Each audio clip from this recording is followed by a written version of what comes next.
well, quarantined at home and everything. I have taken a little break recently because I've been eating leftovers and working on a new EP, which I'll be putting out on the 11th, which is probably likely today. So either tomorrow or today, whenever I put this video out. So tune in for that. That's what I've been doing with my time and eating leftovers. But today, I'm gonna make an English style roast, kind of inspired by my buddy Saul Philcox. He plays guitar on that EP. A little shout out there, buddy. But yeah, so I'm gonna do this roast. This is kind of like a ubiquitous recipe. You can use whatever you want as far as like a large roast cut. This is an elk. So this is an elk round roast that my dad actually got this year, or last year. So yeah, this is a really nice cut. You could use kind of whatever you want, you know. Just some kind of nice roast that's gonna hold up to a lot of cooking, a big piece of meat there. But one thing we're gonna do to start off with, I've got some flour here that I've seasoned with, I didn't write it down because I just kind of eyeball it, but you just throw in some garlic powder, some salt, some pepper, some onion powder, cayenne, whatever you really think. You just want to season the flour up really good so that it seasons the outside of the meat when you're cooking it. But yeah, I would say probably like, I don't know, this is a little cup, maybe this is probably a cup and a half, 2 cups of flour. So you could probably do like a half a teaspoon of each one of those, or a teaspoon probably rather. So anyway, you just want to dust it. You know, you don't really want to make like a thick coating, but you want to get like a decent little dust. And get all the sides.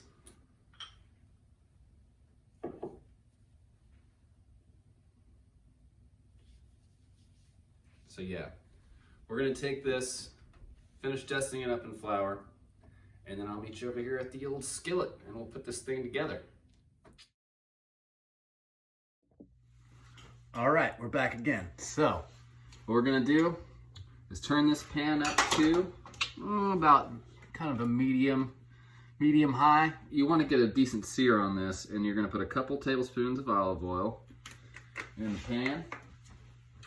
We've got this roast over here that we put the flour on just a minute ago. So we're gonna take this whole big bad boy right here, and we're just gonna put it in the skillet. And you wanna get a pretty good coat of browning on there. So we're gonna let this go for a minute. Brown one side, flip it over, probably brown the other sides, and then it should look something like this. Okay, it should look like that. Now, I want to show you guys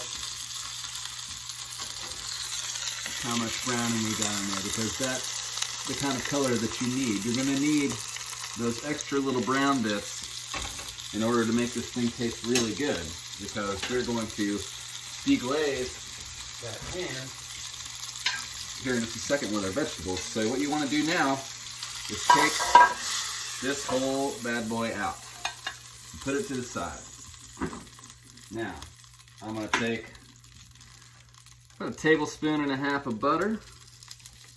You can use as much as you want there. You're gonna let that get going here. Melt into all these like brown parts in the bottom. Those are gonna be what we need to get off the bottom. So, to do that, I took a whole white onion. I cut mine up in little kind of slivers like this because it's gonna cook a long time and you want it to hold up, but you also want it to kind of become part of the gravy. So you don't wanna just totally disintegrate them, like dicing them, but I like to, you know, let this become part of the gravy basically. Like we'll have different parts, like the celery is also cut into like chunks. So hopefully it'll disintegrate a little bit, but the carrots are really big chunks because you're gonna want those as kind of almost like a side dish. And I will also be doing some English style roasted potatoes that are my buddy Saul's recipe that I'll get to here in just a little bit. So yeah, you just wanna let this get nice and caramelized. One other thing to note, this takes about, once you get this going, it takes at least 4 hours. You want to get it at least 4 hours in here. Probably more like 5. So I'm starting this around noon, and I'm hoping to eat like around 6. But yeah, you can see You kind of want to get a little bit of this scraped up as you're going, but we're going to deglaze it with some whiskey. Which, by the way, my buddy Jeremy McInder, old granddad for the win. It's a good tip. So, we got these, they're kind of going. They're getting a little bit sweaty. Let's add some celery to it. Oh yeah. And you just want to let that go for a few minutes and kind of let that develop a little bit of flavor. And yeah, we'll be right back. All right, so these are looking pretty soft now. And there's still, you can see a lot of brown on the bottom of this pan. So like I said, I'm gonna use this old granddad, like I was saying earlier. You could use a dark beer if you want. I don't happen to have any beer. It's quarantine, I drink it all. But I've got some whiskey. And whiskey's good, so why not use whiskey? So we're just gonna add like an ounce and a half or so. Put a shot in there, and then you can see this brown stuff, you can just start to kind of scrape away. And it's gonna come right up. Well, whiskey's gonna loosen it all up from the bottom of the pan. And yeah, you just want to get all of that stirred right on up. See if you can get all of it off the bottom. Oh man, that smells good. So, after you get the bottom pretty much cleaned off like that, we're gonna add our carrots. The carrots go in. They don't really need to cook much right now. We're just gonna put them in there so that they are chilling out. Then we're gonna add, I've got 3 really large cloves of garlic, probably more like 6 if you've got smaller ones. Throw those in there. Now, later on, about an hour before we're done, I'm gonna put these mushrooms in here. I'm gonna wash them, stem them, and put them in whole, but we're gonna do that a little bit later. So right now, you've got this kind of bed of vegetables, and you want to take your roast and just sit it right on top of that bed of vegetables. So it's not actually gonna sit on the bottom of the pan. It's gonna have a little protection down there that it's kind of hanging out on. So, right now, I'm gonna take some beef stock. Probably gonna use most of this quart. But you just want to get it, this is a braise, right? So the idea being that we sear it and then we put it in a liquid, not all the way over it, more like about like that. You see how it's kind of, I'm gonna go ahead and use this whole thing. It's gonna cook down. But you see how it's not covering all the roast? You don't want it to cover it all the way. So, and I've got some bay leaf. I'm gonna go ahead and put 3 of them in here. I like a good bit of bay leaf in mine. So there's that. You want to do a good dash of Worcestershire sauce, however you want to say it. Do a pretty good little dash there. And to top it all off, I've got this thing. Some of you guys may have this at home. This is it's a tea infuser, and I put rosemary and sage in it. But you know, if you don't have one of these, you can kind of see. I'll let you see what's going on in there. But basically, if you don't have one of these, but you have some string, you can just tie your herbs in a little bundle. This is just to make sure that they don't get loose in there and you don't have pieces of rosemary floating. This is nice because it's got a little clip. So I just clip it onto the side of the pan and it goes in like that to hang out. And yeah, so basically what we're gonna do now, it's on medium. You wanna let this get to kind of a light simmer on medium, and then you're gonna turn it down to pretty low. I mean, on your eye, like 1.5, and then you're gonna cover it and let it sit for about 3 hours, then we're gonna check on it and add those mushrooms, and we'll come back in about 3 hours and see what's going on. Okay, so this has been cooking actually about 3.5 hours. And yeah, as you can see, stuff is broken down pretty good. I've let it cook a little longer than I thought originally, just because it's taking a little longer to get soft. But I'm gonna take these whole button mushrooms now, and put those boop inside of there and let them kind of hang out. And we're gonna let this go for about another hour or so, I would say. And then we're gonna make some roux, thicken up this gravy. And then after that, we're gonna make some potatoes. Sound good? Okay, so we're gonna make a little bit of a roux to go back into the roast here and thicken the gravy up. So this is about 3 tablespoons of butter.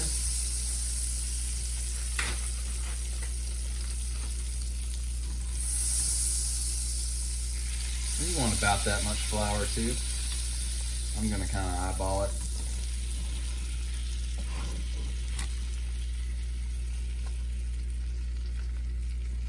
That's about right.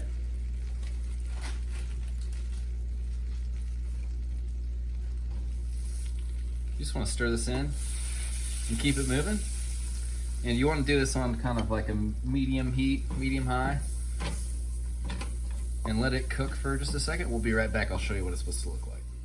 All right, folks, so it's supposed to look a little dark like that. You're gonna get a little color on it, kind of peanut buttery type situation going on. And then we're gonna take some of the liquid from the roast, and we're gonna add that in there. You wanna kind of add a couple scoops. You're just gonna try and let it mix in as good as you can. Keep adding it, keep adding liquid.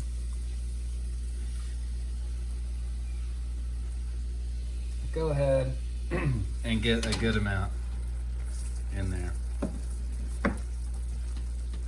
You just wanna incorporate it, like get it smooth. So what we're gonna do here is kind of make like a gravy that it's gonna be a paste that'll incorporate into the rest of it and thicken it up. So like a little bit more liquid here. Like that. Yeah. You just want to kind of make a gravy, and then we're going to add that back into the roast. Okay, let's do one more round of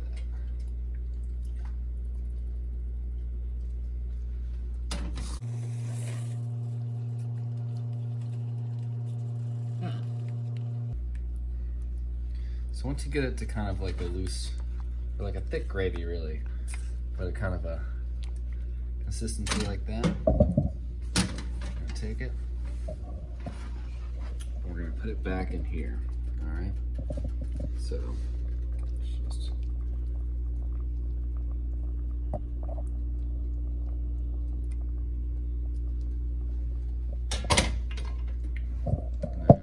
you're just gonna kind of want to like fold it back in there, and it should reincorporate pretty nicely. So yeah, do that, and then we're gonna start the potatoes. All right, you guys, so we're gonna make some potatoes. I have peeled these already, so you didn't have to watch me peel them. But the way we're gonna cut these is kind of important to this. This is like an English style potato. My buddy Saul showed me how to do. And so basically what we wanna try and do is we're gonna create like some surface area here. So we just kind of wanna cut these in half, right? For the boil. And some of them you can kind of make like, you won't make them kind of the same size. So like some of them you can do, if they're bigger, you can cut the middle section out and then leave the ends. This one's pretty big, so we'll do that for it. Yeah, you basically kind of want to make them like that. So just me and Nate eating, so that's 2 of them. I'm gonna put this in some boiling water that I have going on over here with a clove of garlic and a little sprig of rosemary, because that's delicious. And yeah, let's go and put those in. All right, so we've got our boiling water here. Now we're just gonna add our potatoes in. All right, that's gonna go for 10 minutes, and then we'll check back. All right, these potatoes cooked up, so we're gonna strain them. It's been about 10 minutes. And this is a big secret to it. What you want to do now is toss them around and rough them up so you create like a lot of these kind of ragged edges on it. Let's take this out first. So yeah, you want to rough them up and create a lot of kind of craggy edges. If you can see that, you can see how it's kind of creating that surface area. You just want to toss them around until, oops, lost one. They're gonna cook in there anyway. Oh no. They're gonna get cooked again, but check that out. See that? That's all gonna be crispy. So now what we do, we're gonna take these, put them in this bowl. We're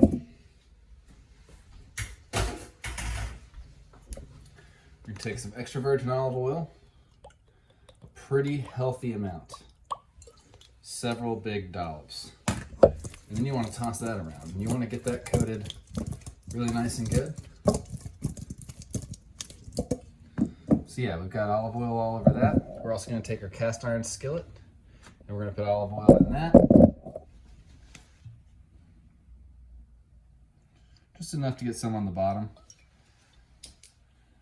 So you can see I've got these all kind of in there, face like as much facing down on the pan as possible, so you can get like a good sear, as much crunch as you want on there. And then we're gonna put them in the oven, 400 for about 30 minutes. All right, so these potatoes are about halfway through cooking. I'm gonna take them and turn them over and kind of smash them, actually, and give them kind of like a little bit of some extra surface area. Like you want to take them and just boom. You can even take some of these bigger ones. I'm trying to hold this while you do it. You want a pretty firm spatula. You smash them and then you flip them. Like that. Cool, so I'm gonna do the rest of these and I'll show you what it looks like. Okay, so you can see I've turned them all over. I've smashed them all. I'm gonna throw them back in there for like 10 more minutes and they should be good to go.